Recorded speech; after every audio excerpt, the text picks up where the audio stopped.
Hey, Ela. Hey, Jake, how are you? Good. How are you? Pretty good. Thank you so much for coming on the show today.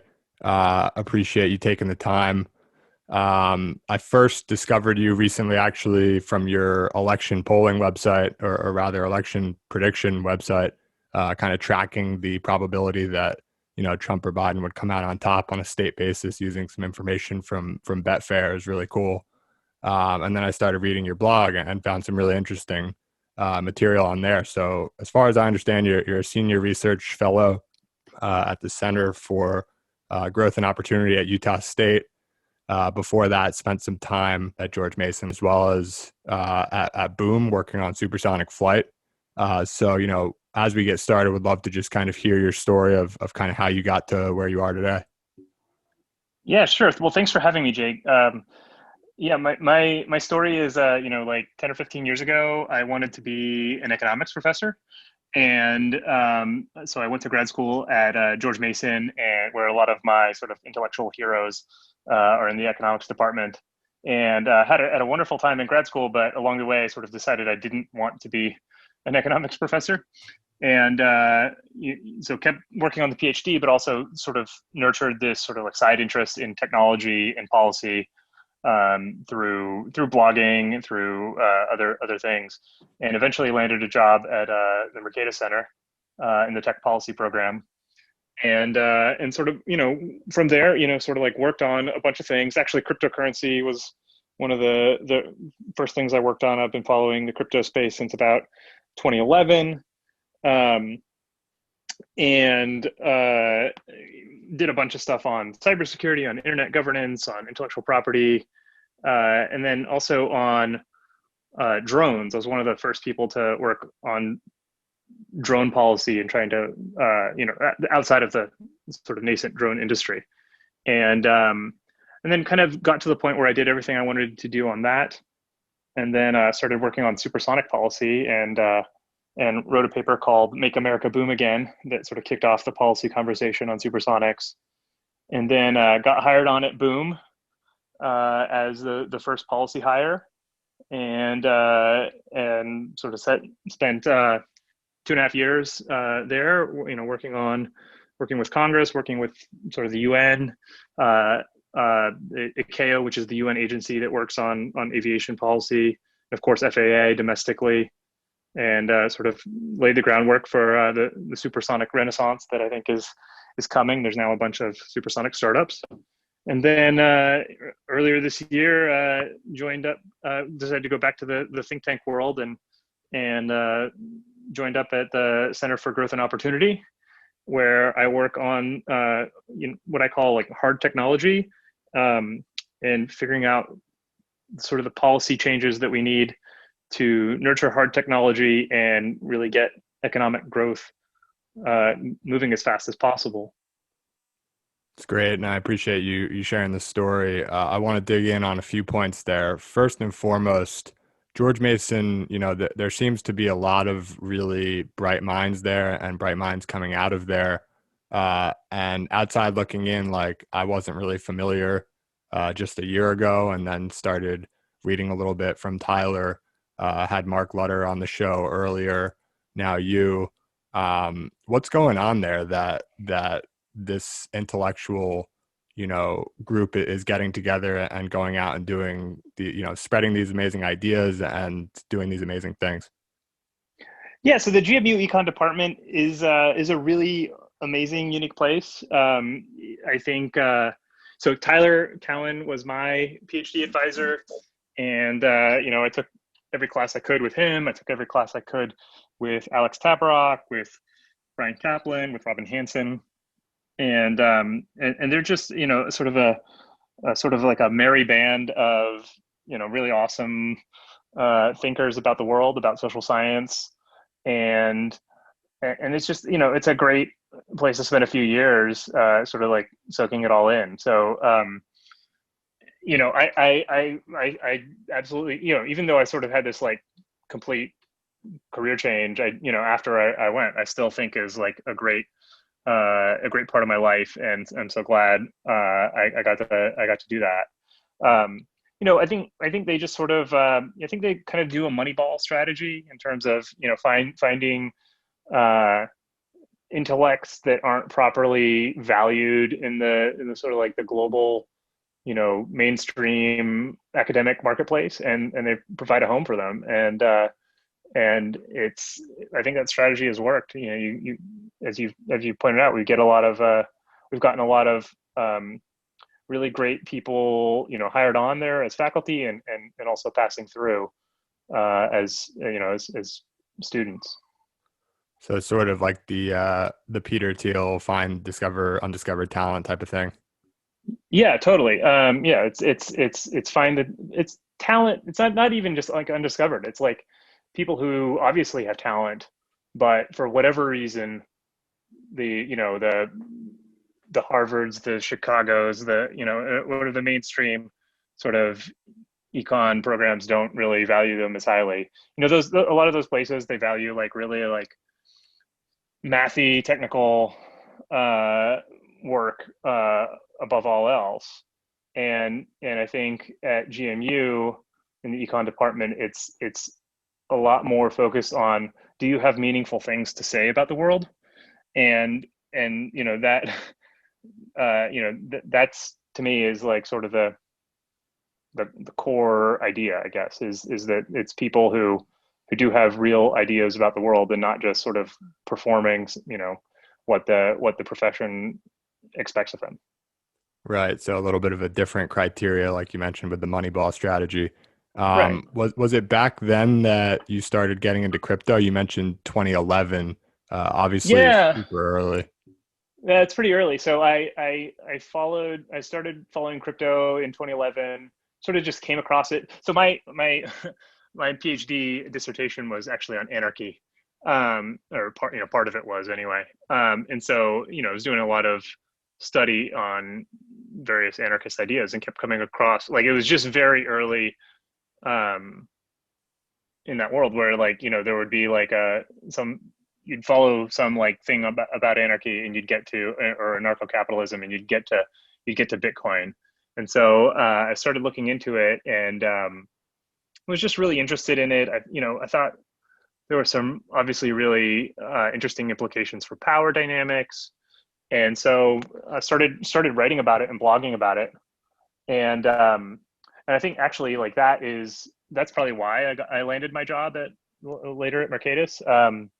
So the guy who was running the tech policy program at Mercatus before I took over and before he left was Jerry Brito, who in 2014 who collaborated with me on some of the crypto policy stuff, and we co-authored a piece on it.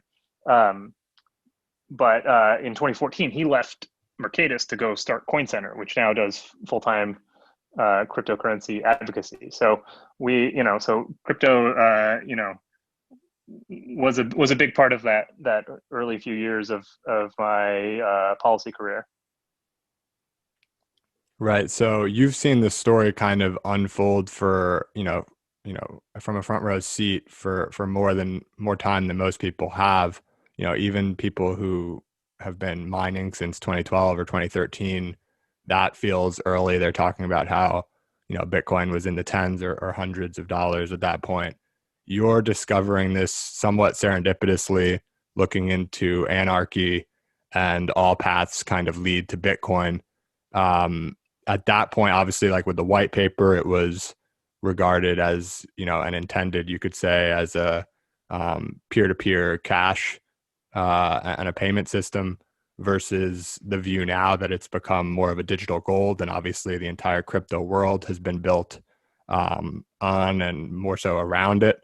I want to talk about your views on Ethereum later as well. But how Sure. have you seen kind of the Bitcoin narrative change over time? And like, I would imagine, when you first discover, in my personal opinion, anyone who kind of first discovered Bitcoin as early as you did, to express like a certainty and its eventual success would be, you could be right. And, to some extent you have been, but at that early stage, it was much less secure in terms of its future. And, just because you're right in retrospect, and now it's a $300 billion-dollar market cap type of thing. Doesn't mean that that was necessarily sound judgment, but now we have this thing, and it's a little bit different than what people back then might have thought could drive its success. How have you just kind of seen all of this play out? Yeah, so I think that my first reaction to this was a couple different things. So my first reaction was, well, this is going to be used for drugs, right? So this is going to be used to buy and sell drugs, and sort of thinking about the way that fiat currencies take off, like conventional fiat currencies take off. There is an element of state force behind them, right? So essentially, the dollar has taken off as a currency because the U.S. government accepts it, and in fact mandates it as payment for taxes, right? So there is that element of force that can sort of bootstrap the value of a fiat currency. And my first reaction was, well, if this is being used for drugs, then it's almost like the state, the apparatus of the state, is forcing people to use this this otherwise valueless token for certain kinds of transactions. And that's kind of the same thing as the government using its own tax authority or tax power to sort of to bootstrap the value of a conventional fiat currency. So that was like my first reaction, was like, wow, this is really interesting because it's got all these power dynamics flowing through it. And then of course, I think the second reaction was I really came to appreciate how big of an advance this was in terms of computer science and in terms of actually being able to create a centralized yet unowned resource, right? So a resource that it's decentralized in architecture, but it's a central sort of unique monolithic resource that yet nobody owns. And I thought that was altogether new. And that's sort of what convinced me that the idea was around to stay. And then I started thinking about sort of the potential uses, as, both as payments, but then as for other things. Back in the sort of early days, maybe, I don't know, this is not so early, maybe 2014-ish or so, 2013, 2014, people were talking about colored coins, which we now call tokens. But the idea of colored coins sort of on the Bitcoin network was going around. I thought that was interesting. And then there were a bunch of, sort of other ideas going around that time, proof of existence, sort of proof of sacrifice as like sort of a way of doing identities on the blockchain. So I thought those were all really interesting ideas, and I was just really eager to see where it would all go. But I was pretty sure that the fundamental architecture of this sort of unowned centralized resource would be around to stay. And I think, and even today, like, I don't claim to know exactly where the industry is going to go, but I am pretty sure that that idea is going to be around for a long time. Right. So you wrote, and just on your, using Bitcoin for drugs point, I read that you had, written about this, an article called "Can the War on Drugs Bootstrap Bitcoin?" back in, Right. mid 2011, which is, again, you don't really see people writing stuff. At least I don't really come across people having written stuff like this, almost a decade ago. So it's pretty prescient seeming to read now, even, some points may have come to fruition more so than others across the board, Yep. but pretty impressive. And again, sounds somewhat serendipitous and meant to be, and certainly, drove, at least redirected the course of your life from there on forward, it sounds like, and arriving at George Mason later and everything like that. Now I read more recently, I think it was January 2018, you wrote about how, basically a case for Ethereum maximalism. And so Bitcoin maximalism is extremely popular. There's basically a set of people who think like it's all about Bitcoin and nothing but Bitcoin when it comes to crypto, and everything else is, not real or not sustainable. And then there's also a group of people who are really into these alternative coins, these tokens. I think you mentioned like color coins, they might have been called in the early days, and just, alternatives to Bitcoin that might serve different purposes or same purposes in slightly different ways, like Zcash with some anonymity involved and privacy. Um, but you have this pretty unique perspective, even versus, I think you mentioned in the post, some of the people who helped create Ethereum and some of the people who are at the core of working on it and developing it today.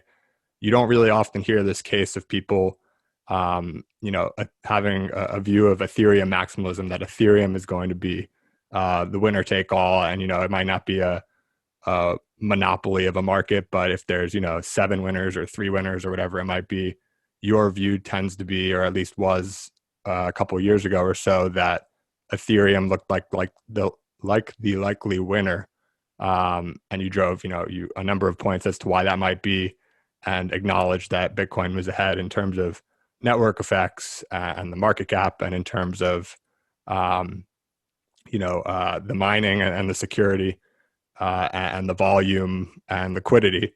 But Ethereum really had the edge on a lot of different aspects of what makes a good cryptocurrency, and then separately a ton of people are just building on top of it. Could you shed some light on like what your views are there today? Sure. I mean, my fundamental like framework on thinking about this hasn't changed, which is that, for a coin, a cryptocurrency to be successful in the sort of in the long run, it's got to be better than every other coin in at least one dimension, right? So for it to be a meaningful player in the long run, it's got to have one, at least in sort of every pairwise comparison with other coins, it's got to have like one advantage. If another coin is better at it than everything, then why wouldn't people just use that other coin, right? And so that was basically how I was looking at, and still do really look at Ethereum and Bitcoin. I think Bitcoin did then and still does have a bigger market cap, and in that sense it has a bigger network effect. But it's not hard to imagine that Ethereum would at some point get a higher market cap than Bitcoin. And at that point, it seems to me like the value proposition for Bitcoin completely collapses. There's really, the reason to use it is because it is, the highest mindshare one, or the most liquid one, the biggest network effect one. And if that ceases to be the case, then there really is no good other secondary reason for using it. So I think the other point is, are we in the early days of cryptocurrency, or are we in the mature days of cryptocurrency? I think a lot of people think, at least a couple of years ago, when I was writing that, people were saying, "Oh, we're in sort of like the Netscape era of cryptocurrency. It's like we've shown the sort of like the major use case, and we need to mature it and so on." And I think that that's wrong. I think we're still in very, very early days for cryptocurrency. Like if you want to compare it with the internet, I would say we're in the ARPANET days, where we're figuring out the protocols still, and we're very long way from it sort of mass usage, at least in terms of the development work that needs to happen. So that means that sort of with Bitcoins, seems to me that the core network is like, it's from the perspective of the Bitcoin community, is it should be frozen. It shouldn't really change very much. And to my mind, there still needs to be a lot of change, a lot of development that goes on in the cryptocurrency ecosystem to make it something that actually is usable by billions of people. I think even, I don't know if this is still true, but because there have been efficiencies, but at one point it was like, if every human being on the planet were to open a lightning channel once and close it once, like there wouldn't be enough transaction space on the Bitcoin blockchain to do that. So we're still very far away from achieving really large scale effects. And I think Ethereum is the closest to getting there, and in the most, at least between of the two blockchains, Ethereum is more open to change and more open to evolution and continued development. So to me, that really points to, I think it's very possible that 5 years from now, or whenever, Ethereum has moved to more efficient algorithms, proof of stake, et cetera, but then also is gets to a point where it's beating Bitcoin in sort of like every dimension. And if it gets to that point, I think it's game over for Bitcoin. Yeah, I appreciate you laying that out, and it's a really interesting perspective that, even if it's not right in the long term, I think that it's under the perspective is almost under had or underrepresented versus Bitcoin maximalism right now. And I'm not sure. I don't have, I always kind of fall back on like, I don't know what I don't know. And so my approach to it has been basically to, plus or minus when I got in, allocated based on market cap, so that if, proportional to market cap, so that if Ethereum does, surpass Bitcoin in terms of its value, it doesn't necessarily matter all that much to me. And I'll lose on one bet if they don't both go up, but theoretically I would win on the other. And like, I didn't take that all the way down, but it just hedges my bets a little bit. And I don't have a strong view. I've spent a lot more time on Bitcoin and have much more confidence in my understanding of it. But I think that what you mentioned, I want to point out or call out two things, two aspects of what you're saying. The first is that, you operate, your first assumption sort of was that you have to be the best at a specific thing to dominate. You can't be not the best at a specific thing and be super successful. But you can't be worse at everything than some other project. Yeah. Right? So I want to, like I said, I find your perspective like super compelling. And I'm not, countering it as much as I'm just pushing back with an example that I've heard. I'm actually not, I was born basically with the internet in the early 90s. And so wasn't really, around to see the development of the last technology that people are kind of, regarding as comparable to what crypto may be. Right. But I hear of an example that's brought up to kind of challenge that assumption, which is basically that like email took off and wasn't, was far from perfect. Like there's no read receipts, and there's certain, features that are not in it, but it kind of came to prominence, so quickly that, it just won, and the battle was over before there was time for, something smaller but better to win. Mm-hmm. And I'm not saying that necessarily applies here, but I think it's an interesting counter of some sort.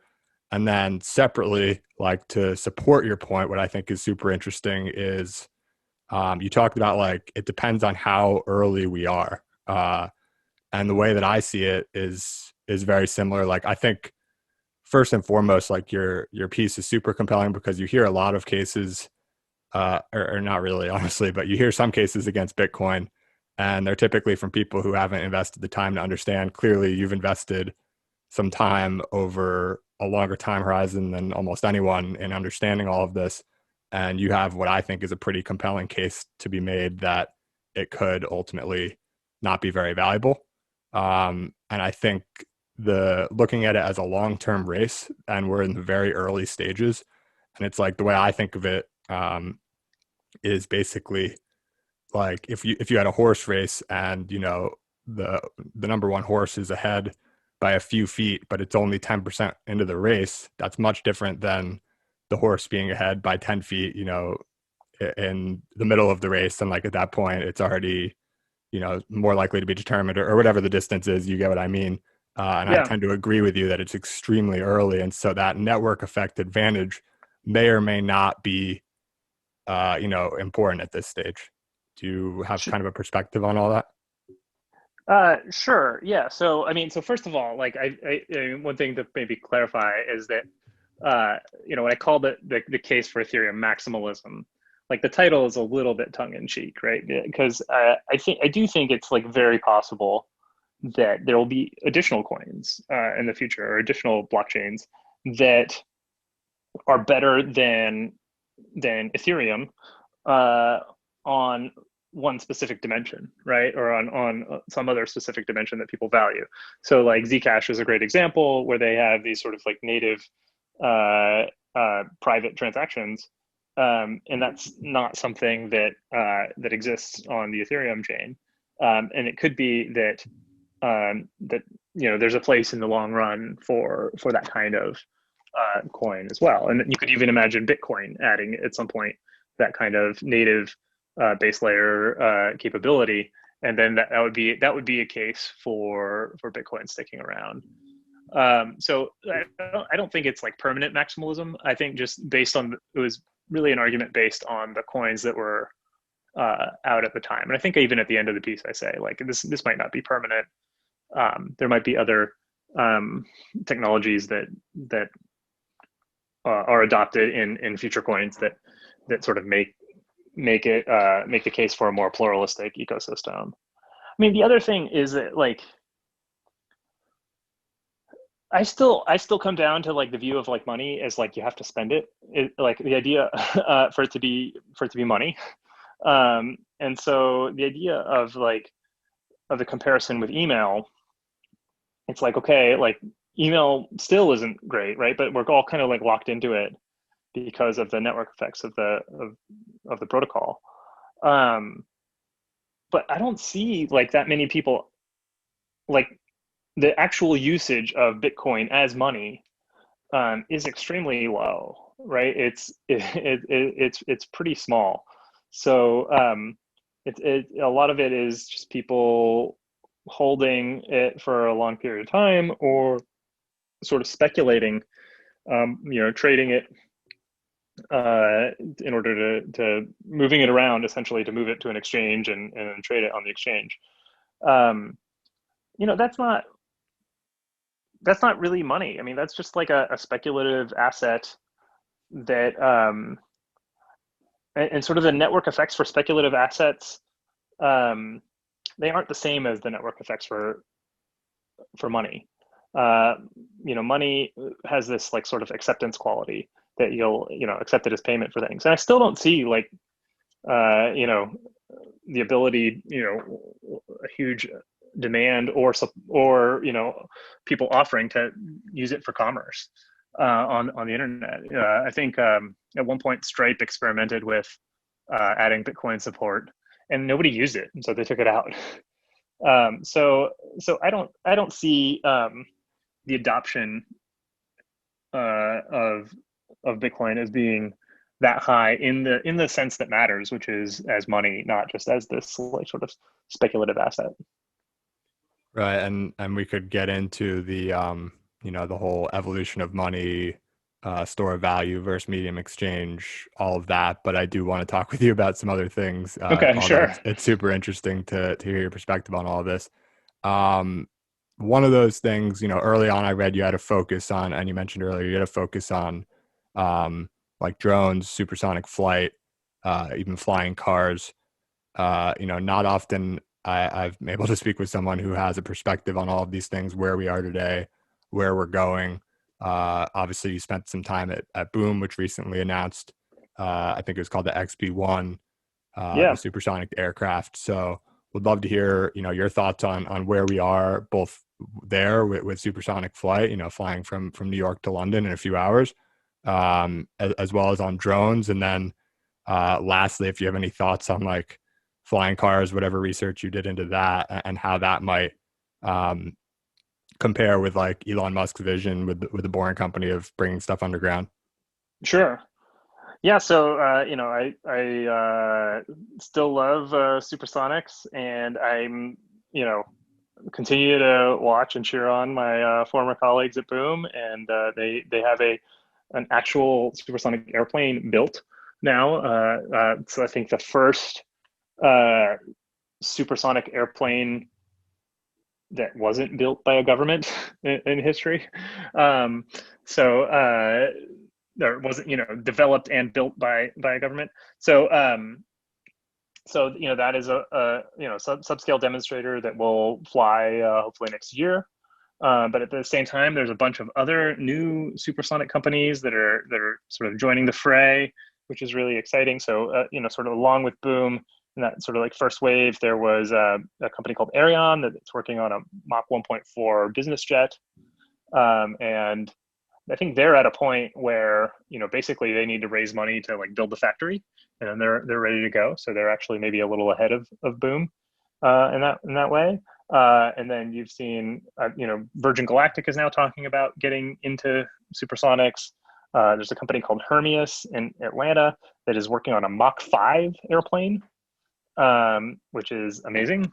Even, by far would be the fastest passenger plane. There's a company called Exosonic out of some Stanford Aero grads. Just to butt in, what's the difference between Mach 5 supersonic, what we have today, for people like myself who are pretty unfamiliar? Sure. So today, your sort of like airliners, Boeing and Airbus airliners, they cruise at about Mach 0.85. So less than Mach 1, and anything above Mach 1 is considered supersonic. Concorde, which was developed in the 1960s and 70s, flew at Mach 2. Boom is designing at Mach 2.2. Aerion's designing at Mach 1.4. I don't think Virgin has said yet, but I think they're talking about Mach 3-ish. Hermeus is doing Mach 5. And then there's a company called Exosonic that's doing a low boom design. So low sonic boom, but they're designing at Mach 1.8. So there's pretty big diversity in all these approaches. But I think it's really interesting and healthy that people are looking at these different design points and figuring out what's going to work. And then sort of like in the sort of like more fanciful future, there's this idea that SpaceX has of like using rockets to do point-to-point travel across the Earth, and that would be like Mach 20 or something like that, super fast. So Mach 1 is around in the atmosphere. Mach 1 is about once you get above really close to the ground, Mach 1 is about 660 miles per hour. So just Mach 5 is 5 times that. So it's pretty fast. Got it. So yeah, go ahead. I didn't mean to interrupt on that. Sure. Yeah. So I think it's really great. The U.S. is a leader in this. Sort of the policy environment has been now it's pretty welcoming. Sort of initially when I started, it there was some pushback, but I think we've got that nipped, at least domestically. You do see a lot of pushback still in Europe, where sort of the European governments, like they just want to protect like Airbus and Dassault, the European airframers, and those companies don't have supersonic projects yet. And so Europe's sort of pushing back on supersonics and trying to slow down the whole process. But I think it's moving forward, and I think it's pretty plausible that by around 2030-ish, we will see entry into service of a supersonic or hypersonic airliner, right? So something that you could actually, take your crypto earnings and buy a ticket and, go across the Atlantic or the Pacific, at 2 or 5 times faster than you're able to go today. That would tie all these technologies together pretty nicely. Yeah, and I think it's a huge deal because speed, the time that you spend on a plane is a cost, right? And so what the way that sort of like the spatial the distance works in trade and economic activity is it follows kind of a gravity law. So you think about like two cities like New York and London, they trade with each other kind of in a way that is like modeled on like sort of like Newtonian gravity, right? So you have the mass of New York, right? Its economic size, and you have the mass of London, its economic size, and they trade with each other proportionally to like the economic distance between them, like the cost of getting around like between them, and including both money and time. And by reducing the time between to get between any two places, you're sort of reducing the economic distance, which should increase economic activity that happens, across that space. So I think about this sort of like speed increases as um, about radically accelerating the sort of economic activity that happens between two faraway places. So I think it's a potentially a big game changer. The sort of the past eras of speed changes, like when we went from steamships to from sail ships to steamships, that had a huge impact on global trade, on globalization, on the amount of economic activity, and on growth. So to me, like faster travel is a big deal. Right. Yeah, that all makes good sense. On the latter portion of the couple of things that I mentioned, any thoughts on drones and where we're at there? Yeah, I think uh, drone. I think that like the interesting stuff is more on the cargo side, right? Moving stuff around, um, as opposed to like just drones in the air sensing stuff. Cameras pointed at the ground or something like that. So I really think that the cargo stuff could be very interesting, but what's going to have to happen to make that work is for FAA and other regulators to start allowing some degree of autonomy. So allowing, you know, right now, basically you can get a waiver from the FAA to do some kind of drone operation as long as you have like one remote pilot per drone. Sort of like, so you have that remote pilot who has to have a pilot's license, at least a Part 107 license, and that person has to be like sitting in an operations center somewhere and like controlling the drone on sort of like a one-to-one basis. Allowing autonomy and getting to the point where you have an operator who's operating 20 drones at a time or 50 drones at a time, or is just there in case something goes wrong. I think that's what's going to have to happen to let that kind of activity scale. And so far, regulators have been reluctant to allow that.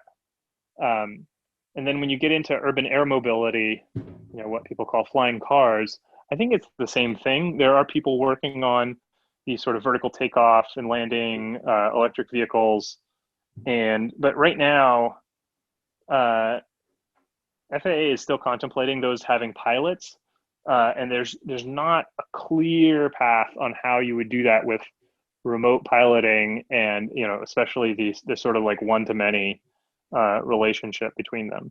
So that's like it's basically it's technical work, but it's also regulatory work that's going to need to happen to enable that. And I think it's super exciting when we get there. I mean, think about with this pandemic, in terms of cargo deliveries, how useful it would be to just be able to get your groceries delivered more quickly, or really anything delivered to your house or your apartment, within 10 minutes of you ordering it, via drone. I think it's super exciting, and it's really that one, I think, big hurdle still from a regulatory perspective. That it will happen, but they've got to figure out how they're going to do it. So I think that's the biggest obstacle right now to making that like a big part of a lot of people's lives. Right. So we keep butting up kind of on policy and regulation, and you mentioned how there's technical work, but then there's also regulation type work. You obviously operate kind of at the nexus between technology and policy, and I've heard you talk a little bit on another great podcast. I think it was called The Great Antidote. You went really deep on this topic, and so I wanted to cover something a little bit different today. But can you talk a little bit about how regulation and innovation are related? And, especially today, you talk about your mentor and advisor Tyler wrote the book on the great stagnation, and Paul Tudor Jones earlier this year, I don't know you read, but writes about like the great monetary inflation. So you kind of have inflation and stagnation seemingly creating the perfect storm. How do you think about all of this in terms of what we need to do with regulation, whether it's feasible, and how innovation can kind of be let loose a little bit? Yeah, so we need to just be a lot less complacent about uh, you know the need to actually try to stimulate growth and like real growth in the economy, not nominal growth. Had nothing to do with like the inflation stuff. Just thinking about just the real portion of the economy, like real resources, turning it into real output um, as efficiently as possible, right? And so the metric for that is called total factor productivity. It's how, if you take a basket of representative resources, how much output can you create with that in terms of value? Um, and from the end of World War II to about 1973, we had about 2% per year TFP growth, and then very suddenly in the early 1970s, it fell to below 1% per year. And in the last 15 years, I just looked this up, and it's 0.26%. So it's almost, I think it's about an eighth of where it was in the sort of pre-1973 economy. Um, and yeah, I think a lot of it is tied to regulation. One of the things that I've looked at pretty deeply is just the effect of permitting requirements. So in the U.S., there's a law called NEPA, the National Environmental Policy Act, which basically says, if you need a permit and you need to go to a federal agency, anytime that a federal agency takes a major action, they have to study what the environmental impacts are of that action. If there is, whether there is an impact or not, right? They have to study it one way or the other, and that can take years. So, and it's hundreds of pages. And so, if you look at a lot of the things that we need to do to make the future, happen, it's being held up by this sort of paperwork requirement. So one example I like to think about is the Boring Company, which you mentioned earlier, which I also think we need that, not just urban air mobility, but also tunnels. Let's do everything. So the Boring Company right now is actually planning to build a tunnel between DC and Baltimore. And to do this, they need a federal permit because they're doing it under some federal land under the Baltimore-Washington Parkway. And right now, they're just sort of sitting, waiting for that permit to be approved. They've done the paperwork, and it's taking years. And so the Boring Company, it's financed by Elon Musk, who's one of the richest people in the world, and maybe he doesn't care so much about what the rate of return is on that investment, but the sort of like 4 or 5 years, a lot of times you have to sit around waiting for the paperwork to be done. That wreaks havoc with investors' rate of return, right? So you could take a rate of return that would be pretty good without that delay, and if you add in that delay, where you have to have sort of the capital all ready to go, and then you're not allowed to like put a shovel in the ground for 5 years. That rate of return is going to be much lower. And so the investors are going to pass on that. They're going to say, no, we don't want to do that. And so to a considerable extent, I think that the future isn't being invested in enough. And I think it's largely for these regulatory reasons, or yes, in this case, it's a legislative reason that the agency has to comply with the law that Congress has passed.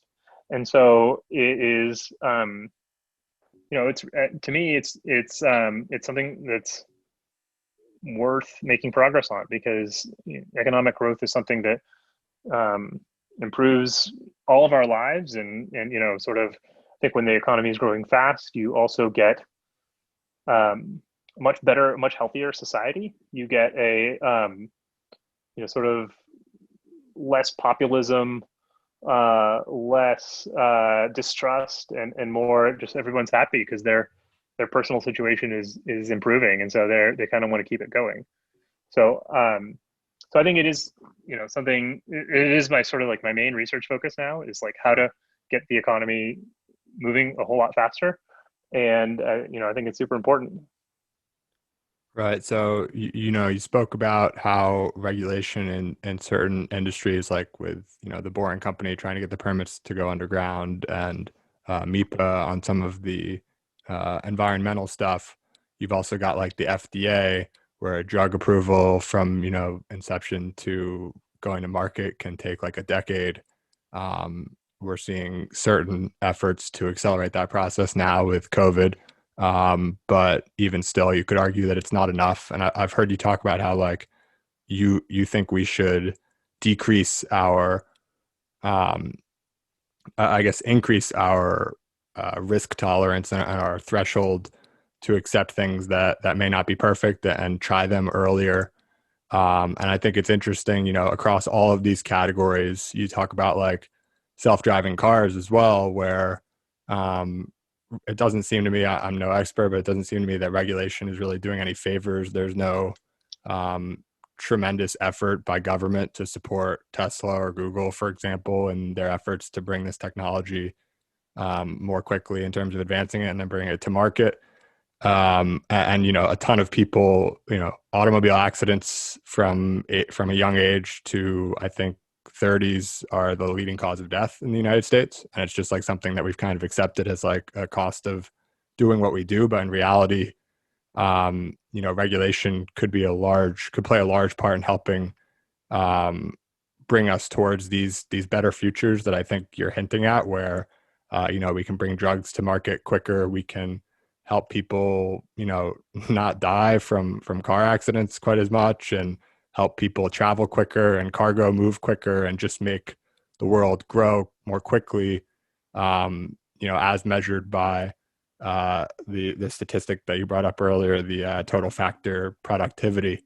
And I think it's important, like with the whole narrative that the media and everything takes on today. It's very risk averse. I actually just heard like a quote from Balaji, which was basically saying that Balaji Srinivasan that said, I think excessive risk aversion is the greatest risk of all, something like that. Sure. Yeah. And it's interesting to me, like you talked about how the statistic, objectively has dropped from like 2 to zero point 0.2 in the last 40 or 50 years, whatever it was. And to me, I can kind of see how that relates. And maybe I'm wrong, but it seems like that would relate to society just taking less risk. And risk is always, you look at stocks or anything, risk is always related with reward. And the more risk you take, the more you tend to get rewarded. So is that something that you feel that we need to start? Like, how do you actually see, it's one thing to say regulations are slowing things down, but is there actually a path that you see to start improving in some of these ways, taking more risks, convincing government to change a little bit? Yeah. So I mean, so the car point that you brought up is great. We have 40,000 people in the U.S. that die every year from cars, and we just sort of accept it.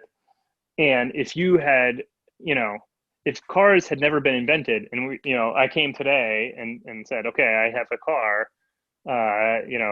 40,000 people a year are going to die from this. There's no way that would be allowed to be introduced on the market today. So, so that's, I mean, that's spot on.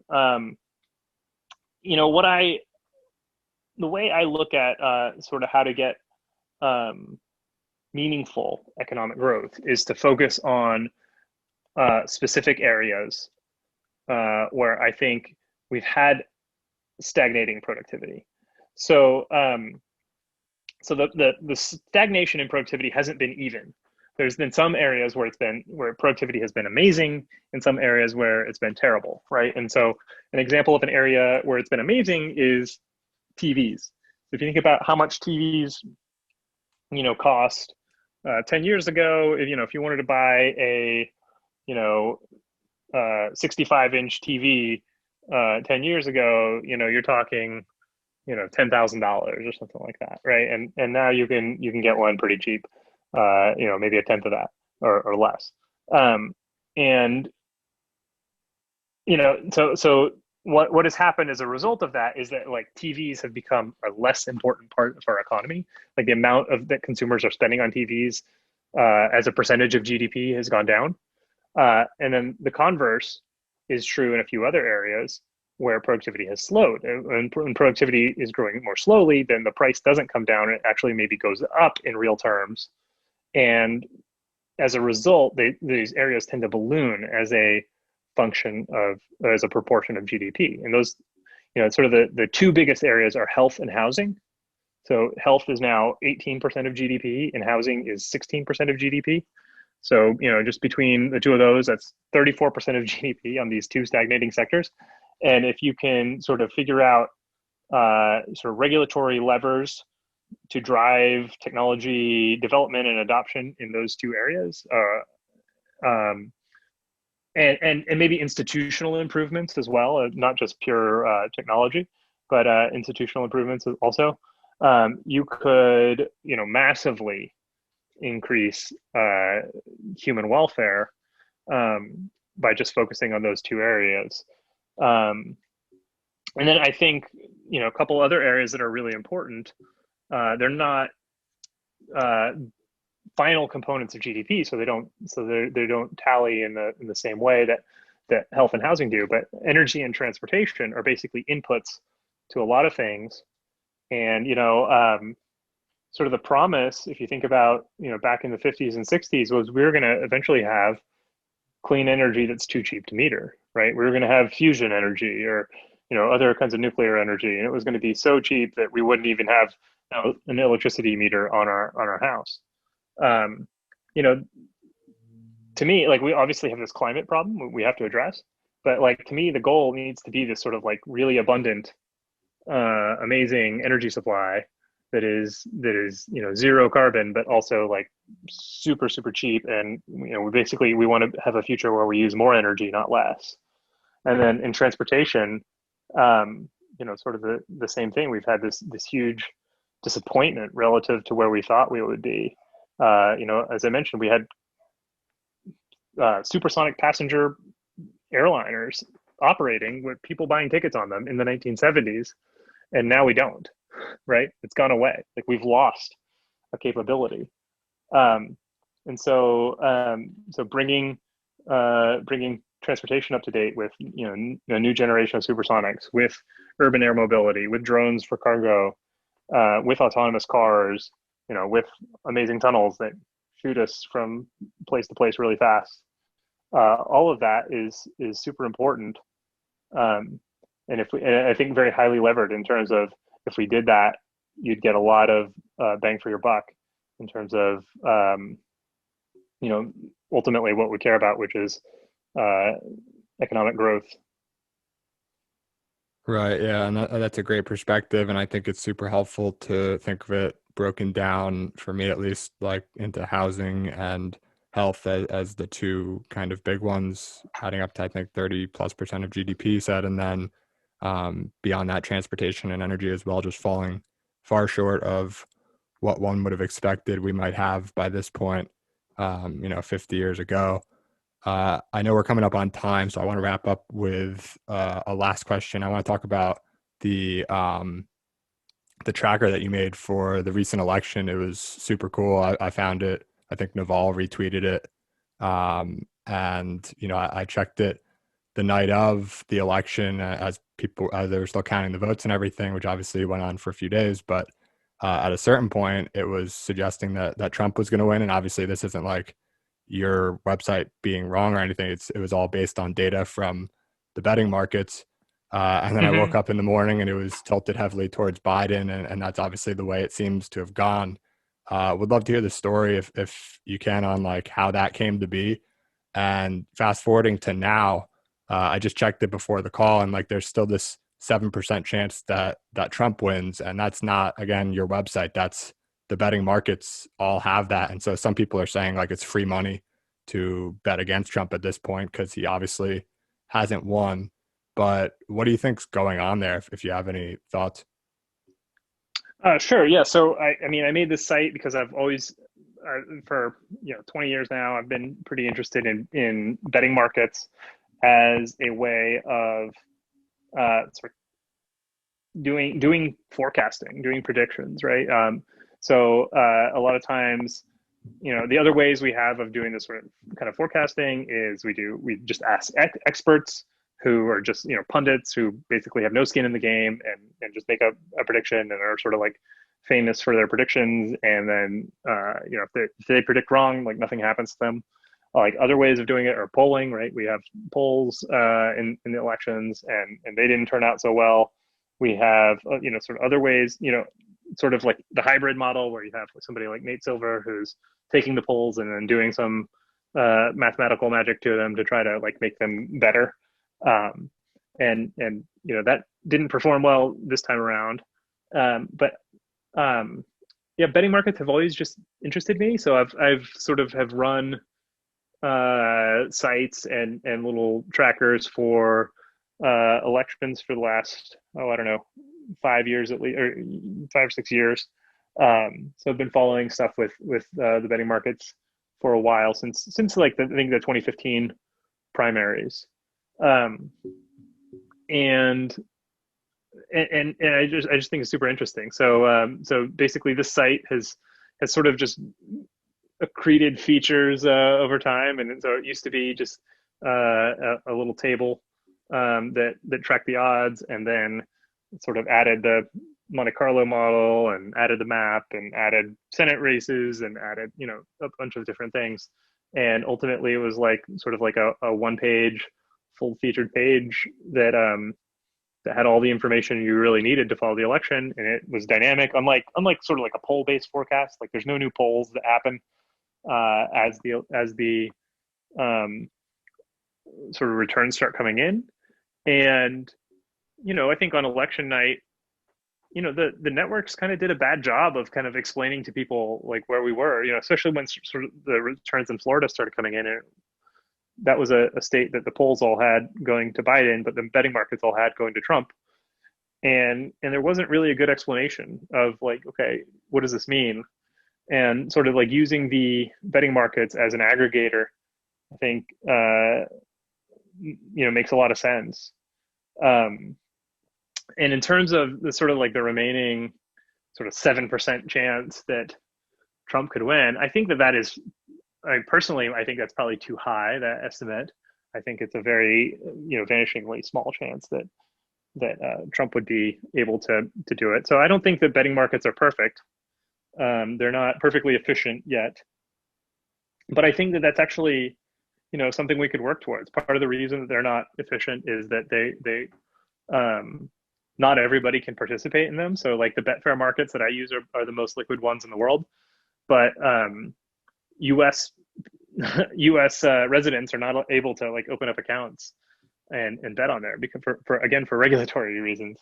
So one of the things that I'm really interested in actually is blockchain-based betting markets, that decentralized, unowned blockchain-based betting markets. So I'm hoping that by the 2024 election, if you look at sites like Omen and Augur, they're hurting right now because of the high Ethereum fees, and they're not as liquid as they could be. But maybe by 2024, Ethereum will have scaled a bit, and we'll be able to base an election tracker on sort of the hopefully much more open and heavily used blockchain-based betting markets. I should add one other thought is that I think that I would like to see many more people consulting betting markets just for summary of like what's going to happen. So like in terms of like coronavirus, what are the number of cases going to be, and you could even have conditional markets, like what are the cases going to be if we lock down, what are the cases going to be if we don't, and then use that to like sort of inform your opinion about whether whether we should lock down, right? You could actually have like a data driven consensus on what reality looks like. Right now, nobody trusts the other side to, in terms of the narrative. But if you had sort of like a core consensus based on betting markets that we all agreed on, then we could have real discussions about values and when it's worth doing this and when it's not worth doing this. But we would have this sort of like shared consensus that we all agree on of like what the facts are. And I think that is something to aspire to, and it would be really great if we could all consult the markets more often and use them as sort of a trusted data point about what the world is actually like. Yeah, I think it's very interesting. I mean, obviously people are doing their best by whatever means they can to predict the future, but to have this somewhat new tool that could be enabled by crypto combined with the prediction markets to, not necessarily that they're going to be right, but they might be more accurate, it sounds like, than, for the election, for example, something like polling. And more importantly, maybe they're also adapting in real time, where polling and alternative measures of kind of predicting or modeling the future don't have that feature. And have their biases of whatever side they might take of the narrative or of the argument. But yeah, I mean, I was watching on TV a little bit. Like you mentioned, they weren't doing necessarily the best job, and then I kept coming back to like Twitter, and then ultimately it was just like following your website to inform my view of how things were going to turn out. So really cool talking with you today, and I want to give you the last word to tell people where they can go find your website and follow you on Twitter and anything else we may not have had the chance to discuss. But I know your overarching goal is to have GDP per capita reach, I think it was $200,000 by 2050. Is that right? And I hope That's that right. Yeah. I hope that comes to fruition. Yeah, sure.